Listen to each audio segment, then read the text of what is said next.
Bonjour, je m'appelle Alain Hoffman et je suis président fondateur de la European Foundation for E-Learning Projects, dont le principal but est de faire de la consultance, de la mise en œuvre et de l'accompagnement de projets e-learning. Dans le contexte de nos travaux, on nous demande régulièrement quels sont les principaux éléments qui garantissent que les projets e-learning aient une réelle valeur ajoutée, aussi bien pour l'apprenant que pour les enseignants. Premièrement, il est important que les projets e-learning reposent sur de très bons contenus pédagogiques, tout comme l'enseignement traditionnel par exemple. Donc on parle de documents Word, de fichiers Excel, de documents PDF, d'audio, de vidéos, d'animation, etc. Il est important que ce matériel soit d'une qualité irréprochable.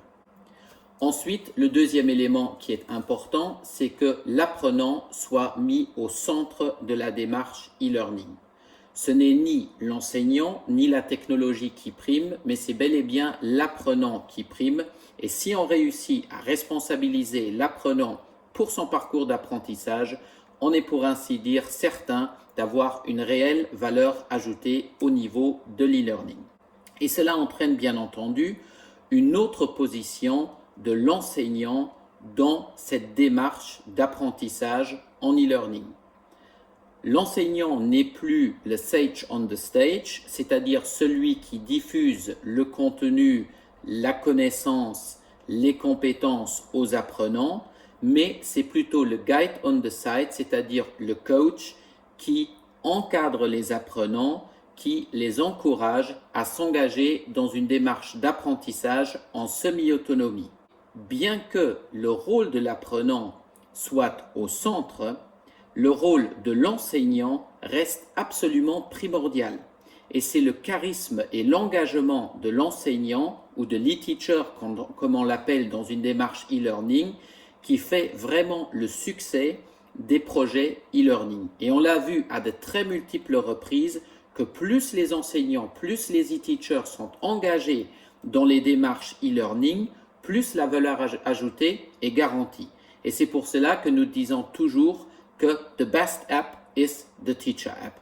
Comme pour l'enseignement traditionnel, en e-learning, c'est la même valeur qui compte, c'est-à-dire un enseignant engagé, charismatique, garantit la valeur ajoutée du parcours d'apprentissage des apprenants. Ensuite, les nouveaux outils permettent une démarche en flipped classroom ou en classe inversée. C'est-à-dire, nous passons d'un modèle traditionnel où les élèves ou les apprenants étaient en salle de classe pour accumuler d'abord les connaissances et ensuite faire une mise en œuvre ou des devoirs à domicile, vers un nouveau modèle où les apprenants ont toutes les connaissances à disposition en ligne, donc ils peuvent les apprendre a priori pour après faire une mise en œuvre commune avec les enseignants ou d'autres collègues apprenants.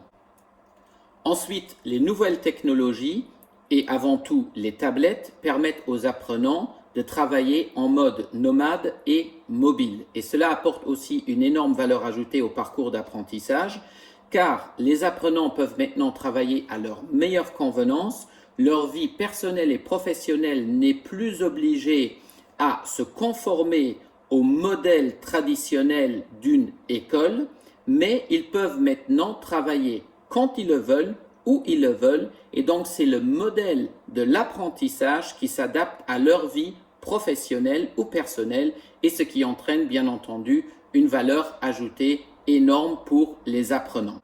Finalement, il est essentiel pour tout type d'apprentissage en e-learning qu'on ait une plateforme efficace, simple, pragmatique, qui ne cherche pas midi à 14 heures. Il faut que l'apprenant voit de façon tout à fait simple où sont ces contenus, quelle est la scénarisation des dits contenus, c'est-à-dire ce qu'il doit faire à quel moment, quelles sont les dates butoirs et où il peut contacter ses e-teachers. Donc, il est essentiel dans ce contexte-là d'avoir une plateforme tout à fait simple, pragmatique, fonctionnelle et conviviale. Et une fois que cela est garanti, la valeur ajoutée du parcours d'apprentissage peut également être garantie. Voilà donc les principaux piliers sur lesquels repose le succès d'une démarche en e-learning. Je vous remercie d'avoir suivi cette petite présentation. Les graphiques que nous avons utilisés sont à votre disposition, donc vous pouvez les utiliser gratuitement en citant bien entendu l'EFEP comme auteur. Au plaisir de vous revoir au détour d'un projet e-learning ou autre. Je vous souhaite une excellente continuation et navigation en ligne.